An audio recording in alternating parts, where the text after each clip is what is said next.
চট্টগ্রামের বাসায় একটা গজল আছে, এটা আমি মাঝে মধ্যে পড়ি, আপনাদের মনে হয় ভালো লাগবে। মদিনাওয়ালার দেশত আশেকে যখন যায়, খোল জাগানো মদিনাত রাখিয়ে তো চাই। এই গজল এগুলাতে আসলে অনেকগুলো কোরআন হাদিসের মানিত। একটু মহব্বতের আওয়াজে সুবহানাল্লাহ বলে না দেখি, আপনাদের বেদাত হবে? একটু একটু গুণ হইতো নাকি সওয়াব হবে? বলে মদিনাওয়ালার দেশত আশেকে যখন যায়, খোল জাগানো মদিনাত। আরো জোরে জোরে, খোল জাগানো মদিনাত লাওয়ারিস ন। ওই যে এখানে এখানে বলা হয়েছে, আমার নবীজি বলেছেন আমার রওজা জিয়ারত করলে দুনিয়ার উপরে জিয়ারত করা যেমন, আমি রওজার ভিতরে আসার পরে আমার রওজা জিয়ারত করাও তেমন।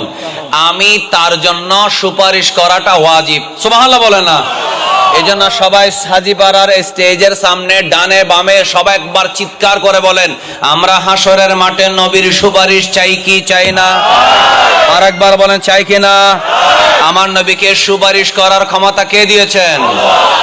লাওয়ারিস ন গুনাহগারল হাসরের মাঠত, লাওয়ারিস নয় গুনাহগারল হাসরের মাঠত, রহমতর সাদর যখন আনবীরাতত, খড়ে যাইব উম্মতওয়ালা, খড়ে যাইব উম্মতওয়ালা, উম্মত ফেলায় খোল জাগানো মদিনাত।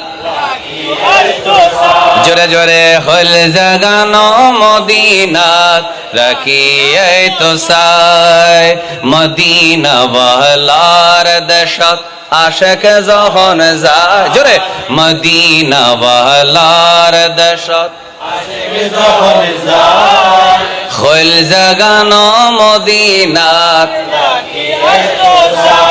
লাওয়ারিস নয়, লাওয়ারিস ন গুনাহগারল হাসরের মাঠত, রহমতর সাদর যখন আনবীরাতত, খড়ে যাইব উম্মতওয়ালা, উম্মত ফেলায় খোল জাগানো মদিনাত। একটু মহব্বতের আওয়াজে আমার নবীর জন্য জোরে জোরে বলেন তো দেখি, মারহাবা। আরো একবার, দুই হাত তুলেন, হাত নামান। আল্লাহ আমাদের সবাইকে হাসরের মাঠে নবীর সুপারিশ পাওয়ার তৌফিক দেখ, আমিন।